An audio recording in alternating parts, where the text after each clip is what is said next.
దేవుని సన్నిధిలో దేవుని యొక్క వాక్యమును అందించడానికి దేవుడు నాకు ఇచ్చిన సమయమును బట్టి ముందుగా దేవునికి నా కృతజ్ఞతలు. అలాగే ఈరోజు ఆయనను ఆరాధించాలి, ఆయనను సేవించాలి, ఆయన పూజించాలని చేరి కూడి వచ్చిన మీ అందరికీ నా వందనములు, శుభములు తెలియజేస్తున్నాను. 66వ కీర్తన 20వ వచనం. 66వ కీర్తన 20వ వచనం. దేవుడు నా ప్రార్థనను త్రోసివేయలేదు, నా యొద్ద నుండి తన కృపను తొలగింపలేదు, ఆయన సన్నుతింపబడునుగాక. పరిశుద్ధుడైన తండ్రి, ప్రేమ కలిగిన మా ప్రభువా, నీ మాటల కొరకై ఎదురు చూచుచున్నాం. ఇప్పటి వరకు మాతో మాట్లాడిన నీ మాటల కొరకై వందనాలు, స్తోత్రాలు. మా హృదయాలను తెరవండి. లూదియా హృదయమును తెరిచావు కదా, పౌలు చెప్పిన మాటలేందు ఆమె లక్ష్యం ఉంచింది కదా, మేము కూడా అలాగే నీ మాటలేందు లక్ష్యం ఉంచుటకు సహాయము దయచేయండి. ఒక ఆదివారము నీ సన్నిధికి వచ్చామంటే గొప్ప మేలు నీ యొద్ద పొందుకొని వెళ్ళాలి. అట్టి భాగ్యము దయచేయండి. యేసుక్రీస్తు పరిశుద్ధ నామములో ఈ ప్రార్థన అడిగి వేడుకుంటున్నాము తండ్రి, ఆమెన్. భక్తుడు, నీవు సన్నుతింపబడాలి ప్రభువా, నీవు మహిమపరచబడాలి ప్రభువా అని దేవుణ్ణి సన్నుతిస్తున్నాడు, స్తుతిస్తున్నాడు. ఈరోజు చాలా విలువైన 2 మాటలు మనం నేర్చుకోబోతున్నాం. ఒకటి, దేవుడు నా ప్రార్థనను త్రోసివేయలేదు. ఒకటి. రెండోది, నా యొద్ద నుండి తన కృపను తొలగింపలేదు. ఈ 2 మనకి కరువైన రోజున మన జీవితము వ్యర్థము. ఈ 2 మన జీవితంలో అమలు పరచని రోజున మన భక్తి వ్యర్థము. ప్రార్థన అది త్రోసివేయబడకూడదు. ప్రార్థన ఖచ్చితముగా దేవుని సన్నిధికి వెళ్ళాలి. మన నోట నుండి వచ్చే ప్రార్థన దేవుడు ఖచ్చితముగా వినాలి. నీవు నేను చేసే ప్రార్థనే గనక ఆయన అలా త్రోసు వేస్తే ఇక నిన్ను నన్ను కాపాడేవాడెవడు? నిన్ను నన్ను రక్షించేవాడెవడు? అమూల్యమైన మాట ధైర్యముతో చెప్తున్నాడు దావీదు. ఆ సాక్ష్యము మనదై ఉండాలి. ఈరోజు ఈ ముగింపుకు వచ్చేసరికి దావీదు వలె ఆ మాటలు, ఆ సాక్ష్యము నీదిగా కలిగి ఉండాలి. నువ్వు సన్నుతింపబడాలయ్యా, ఈ భాగ్యము నాకు ఇచ్చినందుకు కొరకై. నీవు ఘనపరచబడాలయ్యా, ఈ ధన్యత నాకు ఇచ్చినందుకు కొరకై. సంపాదించుకుందాం, ఆయన యొద్ద దాన్ని సంపాదించుకుందాం. ప్రార్థన త్రోసివేయబడితే అయ్యో నా పరిస్థితి ఏమిటి? ప్రార్థనను ఆయన తృణీకరిస్తే అయ్యో నా పరిస్థితి ఏమిటి? ప్రార్థనను ఆయన అలాగ నెట్టివేస్తే అయ్యో నా పరిస్థితి ఏమిటి? ఆ భయము మనలో పుట్టాలి.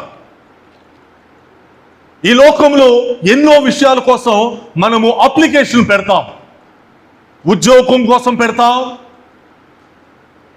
వ్యాపారాల కోసం పెడతాం, వివాహాల కోసం పెడతాం, అనేకమైన కార్యక్రమాల కోసం పెడతాం, ప్రభుత్వ పథకాల కోసం పెడతాం. దానికి నీవు అర్హుడవేనా, దానికి నువ్వు అర్హురాలువేనా అని వారు పరిశీలించి, అధికారులు పరిశీలించి అర్హుడవైతే అర్హురాలువైతే చేర్చుకుంటారు, నీకు అవకాశం ఇస్తారు, నీ ప్రార్థనను వారు అంగీకరిస్తారు, నీ మనవిని వారు అంగీకరిస్తారు.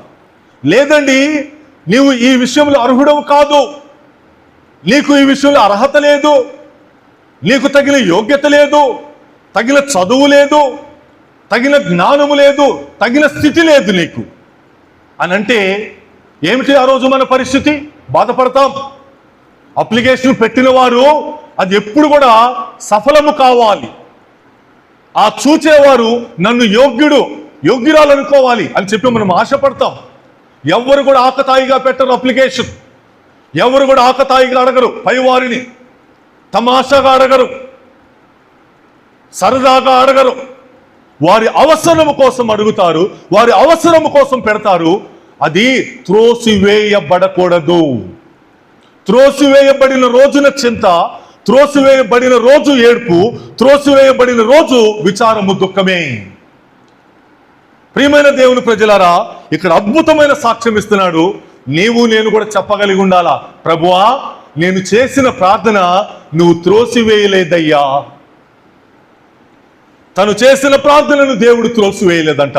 రండి చూపిస్తా ఎక్కడ జవాబు ఇస్తున్నాడు ఆయన. 18వ కీర్తన 6వ వచనం. 18వ కీర్తన 6వ వచనం. నా శ్రమలో నేను యెహోవాకు మొర్రపెట్టి తిని, నా దేవునికి ప్రార్థన చేసి తిని, ఆయన తన ఆలయములో ఆలకించి నా ప్రార్థనను అంగీకరించెను. నా మొర ఆయన సన్నిధిని చేరి ఆయన చెవిలో జొచ్చెను. దేవుని స్తోత్రం, హల్లెలూయా. అది జరగాల మన జీవితంలో. భక్తుడు జీవితంలో దేవుడు చేశాడు. ఆయనకు శ్రమ వచ్చింది, నీకు నాకు లాగే ఆయనకు శ్రమ వచ్చింది. ఏం చేశాడు? దేవునికి మొరపెట్టాడు. పోయిన వారం చెప్పాను కదా, ఎక్కడికో వెళ్ళాలా, ఏ సిద్ధాంతి దగ్గరకో వెళ్ళాలా, ఏ మనిషి దగ్గరకో వెళ్ళాలా, ఎవరో సహాయపడతారంటే నమ్మలా, దేవుడి దగ్గరికే వెళ్ళాడు. నాకు శ్రమ వచ్చినప్పుడు, నాకు బాధ కలిగినప్పుడు నేను నీ యొద్దకు వచ్చి మొరపెట్టానయ్యా, నా దేవుడికి నేను ప్రార్థన చేశా. సో నీ ప్రార్థన ఎప్పుడు కూడా దేవునికే చేయాలా.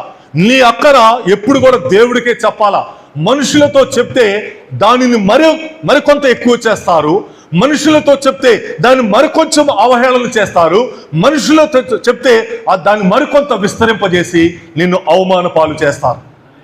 నీవు చేయవలసిన పని ఒకటి ఉంది. అందుకే నువ్వు ప్రార్థన చేసేటప్పుడు గదిలోనికి వెళ్ళి తలుపు వేసుకొని చెప్పు నీ దేవుడికి. నీ బాధ ఏంటో చెప్పు. నువ్వు ఎంత ఏడవగలిగితే అంత ఏడు. అక్కడ నీ నొప్పి చెప్పు, నీ ఇబ్బంది చెప్పు. ఇక్కడ ప్రార్థన చేశాడట భక్తుడు. ఆయన తన ఆలయంలో ఆలకించి నా ప్రార్థన అంగీకరించెను. ముందు దేవుడు ఏం చేశాడంట? తన ఆలయంలో ఆలకించాడు. తను చేసిన ప్రార్థనను ఆలకించాడు. ఈ దావీదు చేసిన ప్రార్థన అంగీకరించబడేదనా? ఈ దావీదు చేసిన ప్రార్థన నేను పరిశీలింపదగినదేనా? ఈ దావీదు చేసిన ప్రార్థనకు నేను జవాబు ఇవ్వదగినదేనా?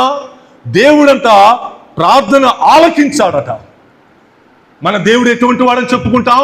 ప్రార్థన వినే దేవుడు, మాట్లాడే దేవుడు, చెవులు వినే దేవుడు, కన్నులుండి చూచే దేవుడు.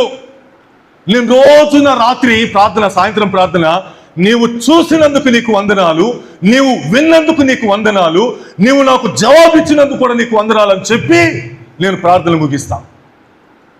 నాకు ఇచ్చాడు దేవుడు ఆ భాగ్యం.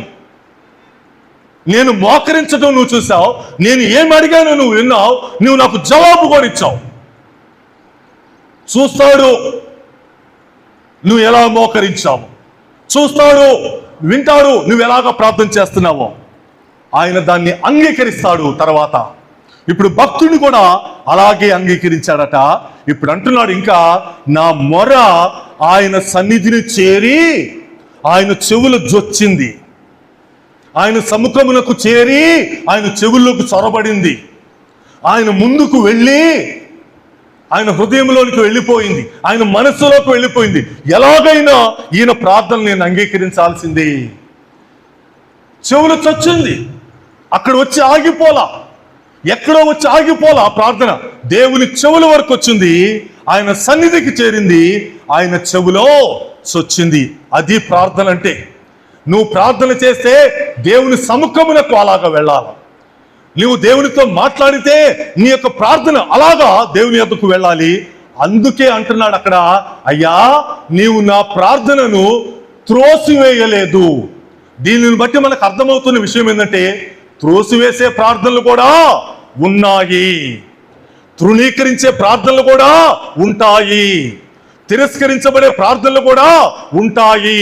కాబట్టి నా ప్రార్థన ఏమవుతుందో అన్నది మనకి గ్రహింపు కావాలి. ప్రభువా నువ్వు విన్నావా, నువ్వు చూచావా, నీ చెవులు చొచ్చిందా, నా ప్రార్థన నీకు ఇష్టమేనా? దానికి మార్కులు వేశావా? అంత గ్రహింపుతో చేయాలి ప్రార్థన. ప్రార్థన అంటే అమూల్యమైనది. ఇప్పటికి కూడా చాలా మందికి దాని యొక్క గొప్పతనము, దాని విలువ తెలియటం లేదు. భక్తుడు అంటున్నాడు, నా ప్రార్థన నీ సన్నిధికి చేరిందయ్యా. నీ ప్రార్థనే నా ప్రార్థనే ఆయన సన్నిధికి చేరకపోతే, నీ ప్రార్థన నా ప్రార్థనే ఆయన ఆలకించకపోతే, నీ ప్రార్థనే నా ప్రార్థనే ఆయన యొక్క చెవులు జొచ్చకపోతే ఏమి ప్రయోజనము? ఏమి లాభము? మనుషుల దగ్గర చెప్పుకుంటే, మనుషుల దగ్గరకు వెళ్ళి కూర్చుంటే ఆ ప్రార్థనలకు నీకు జవాబు దొరకదు. ఆ ప్రార్థన యొక్క భారం ఎక్కువ అవుతుంది, ఆ సమస్య భారం ఎక్కువ అవుతుంది, ఆ తీవ్రతను వారు ఇంకా ఎక్కువ చేస్తారు. సో నీ దేవుడు నీ హృదయమును చూస్తాడు. నువ్వు ఎలా ప్రార్థన చేస్తున్నావు, నువ్వు ఎలా మోకరిస్తున్నావు, నువ్వు ఎలాగ మొరపెడుతున్నావు, నువ్వు ఎలా కన్నీరు కారుస్తున్నావు, నీ నొప్పి ఎలా చెప్తున్నావు. తిరస్కరించబడకూడదండి. ప్రియమైన దేవుని ప్రజలారా, యోబు గ్రంథము కొంతమంది ఇలా చేస్తున్నారట ప్రార్థన.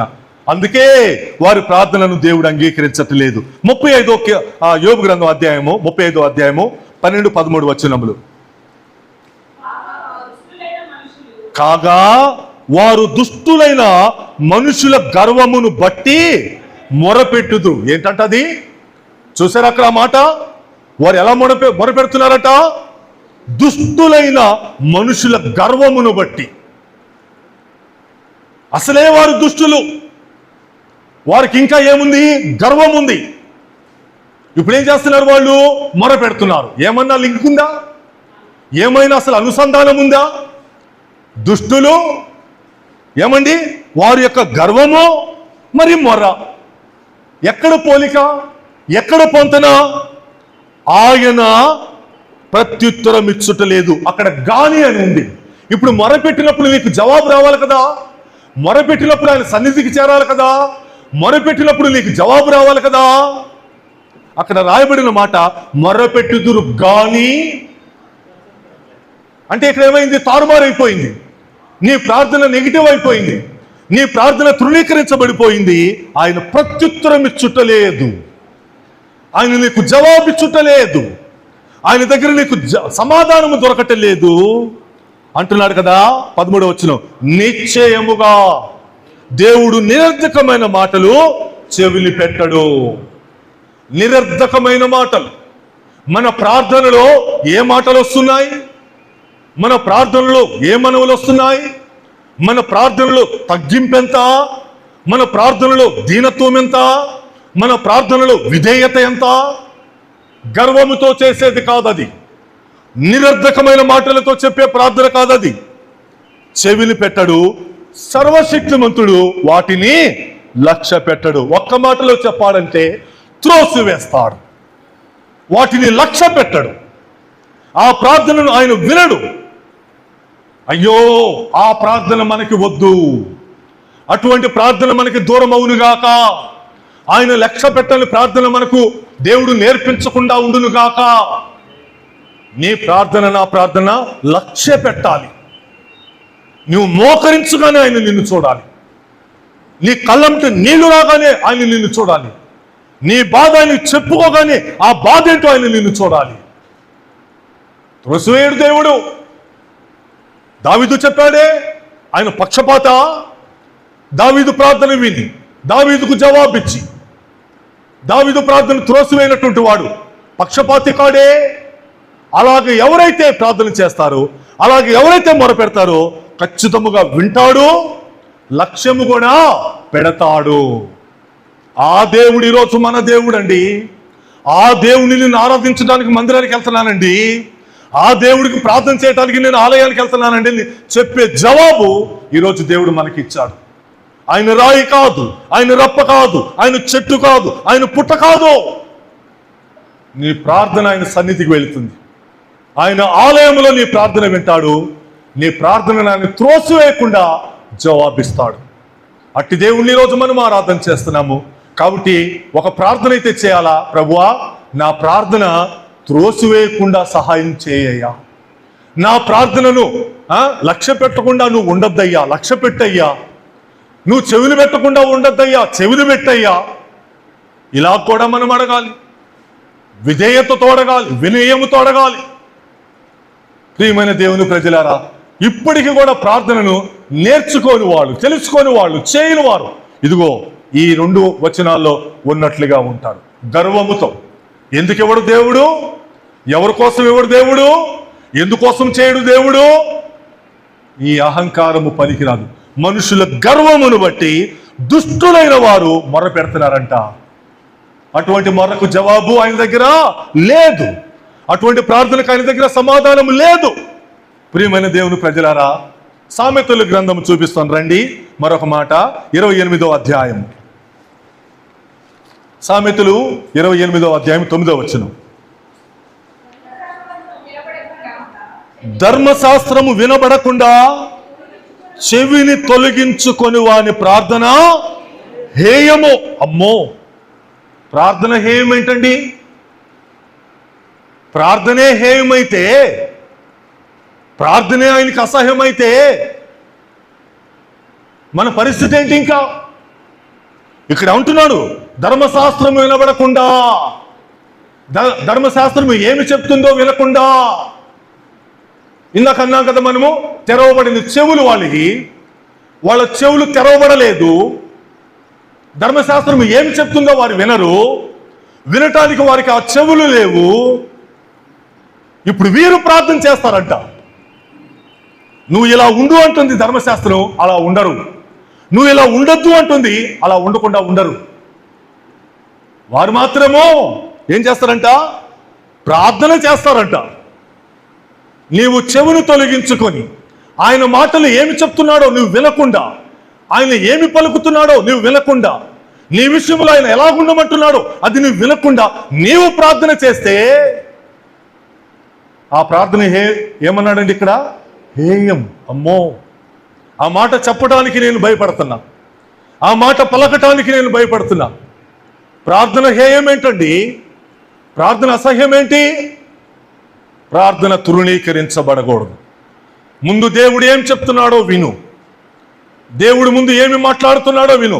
అందుకే నేను వాక్యం అయిపోయిన తర్వాత ప్రతిసారి చెప్పే మాట అదే. దేవుడు ఇప్పటి వరకు నీతో మాట్లాడాడు కదా, దేవుడు ఇప్పటి వరకు నీతో మాట్లాడాడు కదా, ఇప్పుడు నువ్వు ఆయనకి జవాబు చెప్పు. ఆయన మాట్లాడిన మాటలను బట్టి ఒక మాట చెప్పి వెళ్ళు. ఇన్ని నిమిషాలు విన్నావే, ఒక 40 నిమిషాల ప్రసంగం విన్నావే, ఒక 31 సేపు దేవుని యొక్క వాక్యం విన్నావే, ఇన్ని మాటలలో ఏదో మాటతో దేవుడు నీతో ఖచ్చితంగా మాట్లాడి ఉంటాడే. ఈ మాట కొరకై నీకు వందనాలయ్యా, ఈ మాట ద్వారా నాతో మాట్లాడినందుకు నీకు వందనాలు అని ఆ మాటకి నువ్వు ఒక జవాబు ఇచ్చేళ్ళు. ధర్మశాస్త్రం ఏమి చెప్పిందో విను, ఆ చెప్పిన దానికి నువ్వు స్పందించు, ఆ తర్వాత నువ్వు ప్రార్థన చేయి. అప్పుడు దేవుడు వింటాడు.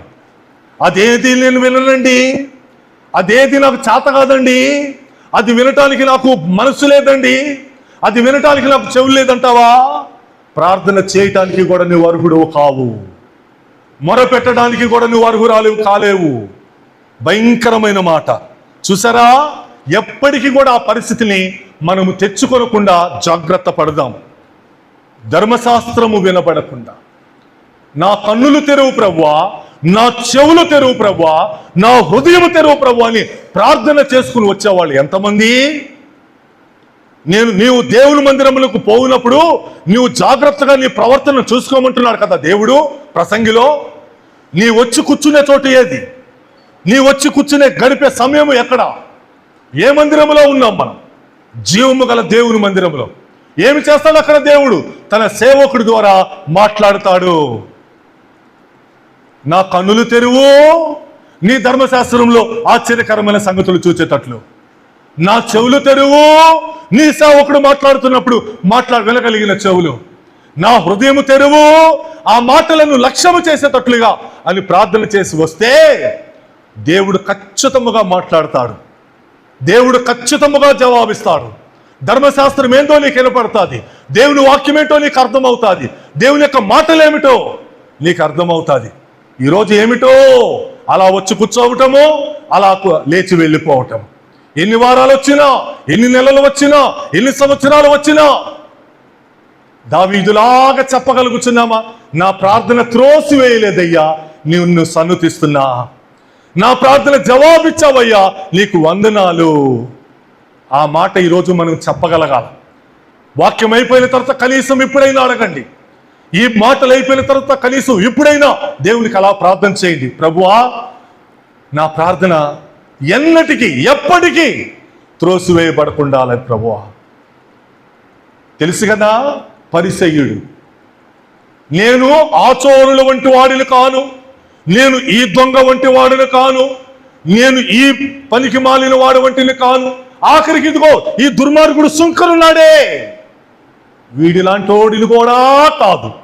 దేవా, నేను ఎట్లాంటోడిని తెలుసుగా, నీకు చందా ఇస్తున్నా, నీకు దశమ భాగం ఇస్తున్నా, నేను అలాగా, నేను ఇలాగా. ఇందాక మనం యోబులో చదివామే, దుష్టులు తమ గర్వమును బట్టి మొరపెడతారన్నారే, అది పరిసయ్యుడు ప్రార్థన. అది పరిసయ్యుడు ప్రార్థన. వెంటనే సొంకరున్నాడు, ఆకాశం వైపు కన్నులెత్తడానికి కూడా వాడికి ధైర్యం చాలేదు. రొమ్ములు బాదుకుంటున్నాడు, గుండెలు కొట్టుకుంటున్నాడు. పాపినైన నన్ను కరుణించు, నేను పాపిని ప్రభువా, నన్ను కరుణించవా. ఏది త్రోసివేయబడ్డది, ఏది తృణీకరించబడింది? పరిసయ్యుడి ప్రార్థన. వాడు ఎంత కానుకిస్తే ఏమి ప్రయోజనము? వాడు ఎంత దొంగ కాకుండా ఉంటే ఏమి ప్రయోజనము? వాడెంత చోరుడు కాకుండా ఉంటే వాడికి ఏం ప్రయోజనము? వాడు ఎన్ని కానుకలు ఇస్తే వాడికి ఏం ప్రయోజనం? వాడి ప్రార్థన త్రోసివేయబడింది. ఆయన అంటున్నాడు, అతని కంటే ఇతడు, ఆ దుష్టుడైన గర్వముతో మొరపెట్టిన వాడి పరిసయ్యుడి కంటే ఈ సుంకరి ప్రార్థన నచ్చింది. ఇతడు నీతిమంతుడయ్యాడు. ఆయన చేసిన ప్రార్థనను బట్టి, ఆయన గుండెలు బాదుకున్న విధానమును బట్టి, వాడు తన స్థితిని ఒప్పుకున్న విధానమును బట్టి వాడు నీతిమంతుడయ్యాడు. నీకు ఆ సర్టిఫికెట్ రావాలి. నీ ప్రార్థన అయిపోయిన తర్వాత నీ ప్రార్థనకు అటువంటి సర్టిఫికెట్ రావాలి. ఈమె ప్రార్థన అర్హమైనది, ఈయన ప్రార్థన యోగ్యమైనది, యాక్సెప్టబుల్, అంగీకరించబడింది. అది మన ప్రార్థనకు జవాబు. త్రోసివేయబడకూడదు. మనము మనుషులు ఎదుట, మనము సమాజం ఎదుట, మనము సంఘములో అలాగా కల్పించి గర్వముతో చేసే ప్రార్థన, పరిసయ్యుడి ప్రార్థన తృణీకరించబడుతుంది. కాబట్టి దావీదు అంటున్నాడు, అయ్యా, నా ప్రార్థనను నువ్వు త్రోసివేయలేదు. ఎప్పటికీ అది బాగా గుర్తుపెట్టుకోండి, ప్రార్థన త్రోసివేయబడకూడదు. అది దేవుని అంశం. ఇప్పుడు ఈ అంశం ఏంటో రెండో చూద్దాం రండి. రెండో మాట ఏమన్నాడు? 66:20 నా యొద్ద నుండి తన కృపను తొలగింపలేదు. దేవుని కృపే నీ యొద్ద నుండి తొలగింపబడిన రోజున ఒక్క నిమిషము కూడా ఈ లోకంలో నువ్వు బ్రతకలేవు. ఒక్క నిమిషము కూడా ఆయన కృప లేకపోతే బ్రతకలేము. మన గురువారము అద్దంకిలో ఆ రోజు నాకు షెల్టర్ ఇచ్చి, ఆ రోజు వారి నివాసంలో నాకు చోటు ఇచ్చి, వారి నివాసంలో నాకు భోజనము పెట్టి, వారి నివాసంలో కొన్ని ప్రార్థనలు చేసినటువంటి ఆ మాస్టర్ ఎవరో నాకు తెలీదు, కానీ ప్రేమించి నన్ను హక్కున చేర్చుకున్నాడు. 14వ తారీఖు గురువారం యథావిధిగా స్కూల్కి వెళ్ళాడు. ఆయనకు బండి నడపడం రాదు, అందుకే బండి కొనుక్కోలేదు. తిరిగి స్కూల్ నుండి వస్తున్నాడు. సాయంత్రం ఒక మెయిన్ రోడ్డుకి వచ్చే లోపు ఒక డొంక రోడ్లో వేరే మాస్టర్ ఎవరో వస్తుంటే ఆయన బండికి వెనకాల కూర్చున్నాడు. ఏమి జరిగిందో ఏమో, ఆ బండి మీద నుంచి పడిపోయాడు. రోడ్డుకి ఈ తల కుడి భాగం తగిలింది. పడినవాడు పడినట్టే చనిపోయాడు. చాలా రక్తం కారింది, చాలా రక్తం రోడ్డు పాలైంది. 110 కిలోమీటర్లు ఉన్న అద్దంకి నేను వెళ్ళాను శుక్రవారం మధ్యాహ్నం. అప్పటికి ఇంకా పోస్ట్ మార్టం నుండి రాలా బాడీ. ఆయన భార్య నాకు తెలుసు, నన్ను చూసి ఏడుస్తుంది, గొల్లున ఏడుస్తుంది. సారు గారండి, దేవుడెందుకు మర్చిపోయాడు, దేవుడెందుకు ఒక్క అవకాశం ఇవ్వలేదు, అనేక మందికి దెబ్బలు తగులుతాయి, అనేక మందికి గాయాలవుతాయి, ఒక్కసారి ఎందుకు దేవుడు జ్ఞాపకం చేసుకోలేదు? నా దగ్గర జవాబు లేకపోయింది. ఏమి చెప్పి నేను ఓదార్చగలను, ఏమి చెప్పి నేను ఓదార్చగలను, ధైర్యపరచగలను? దేవుడు నాకు ఒక తలంపిస్తున్నాడు. అప్పటికే ఈ వర్తమానం సోమవారంకి రెడీ అయిపోయింది. సోమవారానికి వర్తమానం రెడీ అయిపోయింది. ఆమెతో నేను పలికిన మాట, అమ్మా, ఎక్కడో దేవుని కృప దూరం అయిందమ్మా. ఆ కృప ఉంటే ఆయన తప్పించబడేవాడు, ఆ కృప ఉంటే ఆయన కాపాడబడేవాడు. ఎక్కడో తేడా జరిగింది, నాకు అర్థం కావట్లా. మనం అడగలేము దేవుణ్ణి, నువ్వు ఎందుకు కృపను దూరం చేశావు, నా దగ్గర నుంచి కృప ఎందుకు దూరం అయిందని మనం అడగలేం.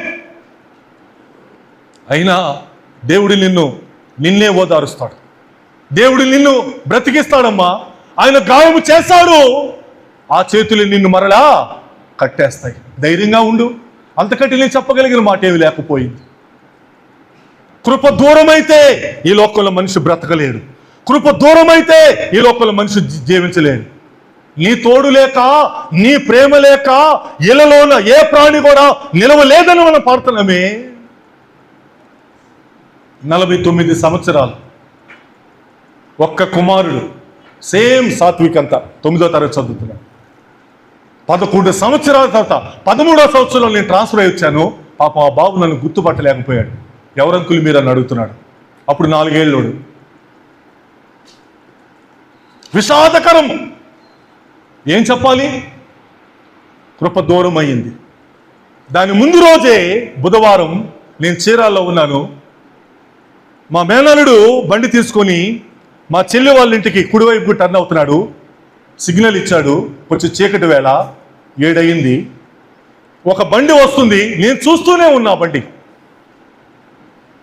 బండి తిరగడం చూసిన వాడు సులవాల్సింది పోయి అమాంతము స్పీడ్ పెంచేసి ఇంకా మా వైపు వచ్చేసాడు. నా మట్టుకు నేను అనుకున్నాను అది తగిలింది అనుకున్నా. నేను ఇలా తిప్పే క్రమంలో ఆయన వచ్చి అడ్డంగా గుద్దుతాడు. ఇక వేగం, విపరీతమైన వేగంతో వచ్చాడు. దేవుని కృప అక్కడ ఉండి అలాగ వాడిని అలా త్రోసేసాడు, పక్కకి వెళ్ళిపోయాడు. అక్కడ వెళ్ళి ఆపుతుంటే, ఏమిరా ఆ స్పీడ్ అంటే, నా బండిలో పెట్రోల్ అయిపోతుందండి, నా బండిలో పెట్రోల్ అయిపోతుంటే ఎంత దూరం ఈ బండి అలా స్పీడ్కి వెళ్తే అంత దూరం వెళ్ళిద్దని నేను తోలుతున్నాను అంటాడు. నీ బండిలో పెట్రోల్ అయిపోతుందని ఎదుటి వాళ్ళ మీదకి వస్తావా? నీ బండిలో పెట్రోల్ ఆగిపోతుందని నీ ఇష్టం వచ్చినట్లుగా వస్తావా? ప్రియమైన దేవుని ప్రజలారా, దేవుడు బుధవారము అలాగ తప్పించాడు. ఆయన కృప ఉంది.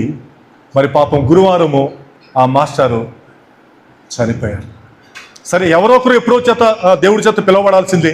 అది వయసుతో పని లేదు, వయసుతో సంబంధం లేదు. పిల్లలైనా పిలువబడతారు, కానీ కృప ఉండాల. వారు వృద్ధాప్యం వరకు ఉండి ఈ లోకంలో దేవుని యొక్క సారము కలిగి పచ్చగా ఉండే భాగ్యము కలిగి ఉండాల. కొంతమందికి దేవుడు అవకాశం ఇస్తాడు. ఎందుకు ఈ మాట చెప్తున్నానంటే, నా యొద్ద నుండి నీ కృప తొలగింపలేదు. 2వ సమూయేలు గ్రంథం 7వ అధ్యాయం 13వ వచనం.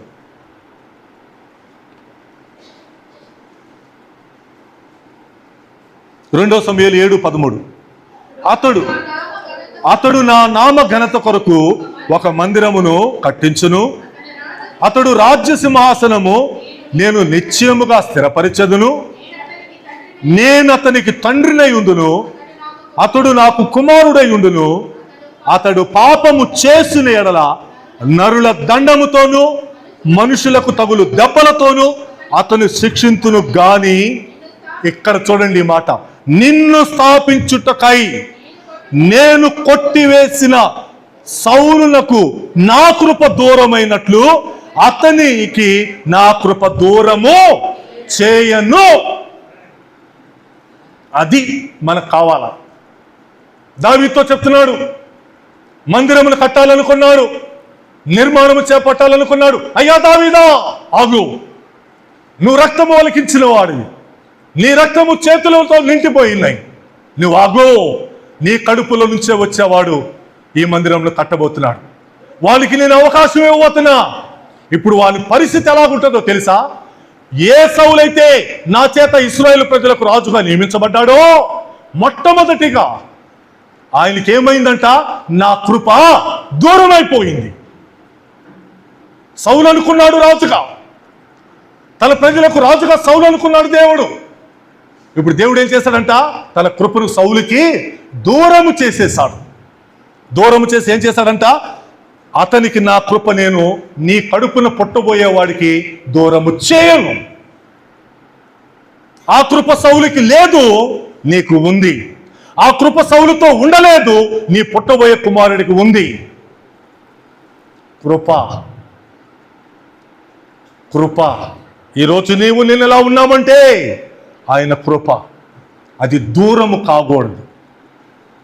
అది దూరమైన రోజున, అది దూరము చేయబడిన రోజున ఈ లోకంలో మన పరిస్థితి ఎలాగుంటుందో చెప్పలేము. కాబట్టి మనం ఎలా బ్రతకాలో తెలుసా?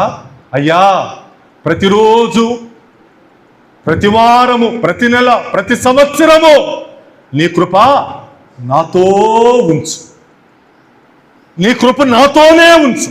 దూరం చేయబాకయ్యా. నేనేమైనా పాపం చేస్తానా? నేనేమైనా తిరుగుబాటు చేస్తానా? నేనేమైనా అవిధేయుడనైతానా? నేనేమైనా నీకు దోషము చేసి ముట్టగట్టుకుంటానా? నీ కృప పోగొట్టుకుంటా. వద్దు, నీ కృప నాకు తోడుండాలా. దావీదు చెప్పినట్లుగా నేను కూడా చెప్పాలి. ప్రభువా, ప్రార్థన చేద్దాం అలాగా, ప్రార్థన నేర్చుకుందాం అలాగా. నీ కృప నాకు దూరము చేయలేదు, నీకు వందనాలు అంటున్నాడు దావీదు.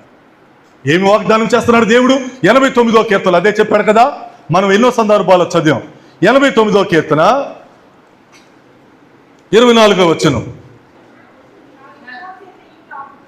నా విశ్వాసతయు నా కృపయు అతనికి తోడై ఉండును, నా నామమును బట్టి అతని కొమ్ము హెచ్చింపబడును.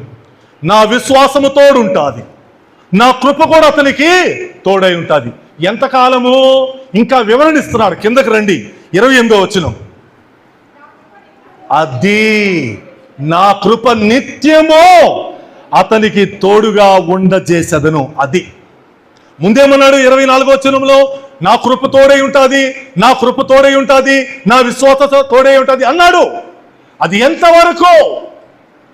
అది ఎంతకాలము? కాలం ఇస్తున్నాడు, ఇక్కడ సమయం ఇస్తున్నాడు. 28వ వచనంలో నా కృప నిత్యము. ఈ లోకంలో మనము బ్రతికినంత కాలము, ఈ లోకంలో మనము జీవించినంత కాలము అది మనకి తోడై ఉండాల. మన చేయి పట్టుకొని ఆయన మనల్ని నడవజేయాల.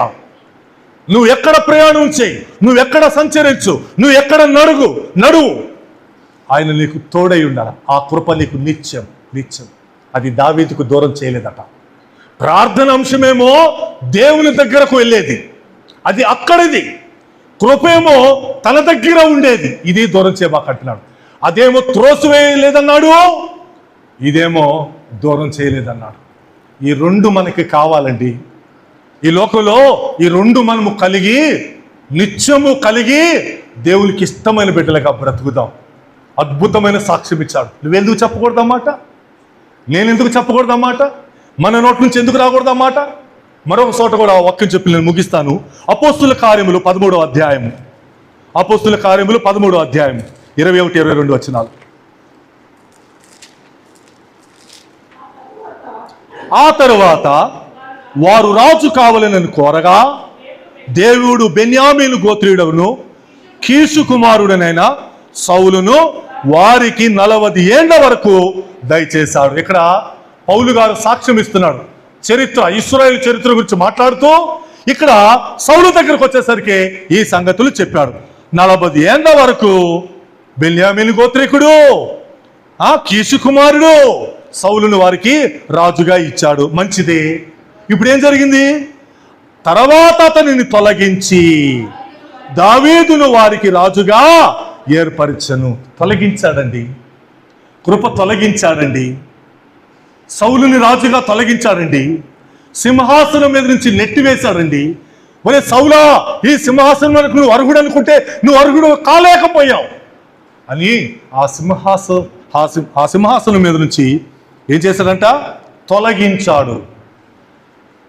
సౌలుని తొలగించాడు. ఇప్పుడు ఏం చేశాడు?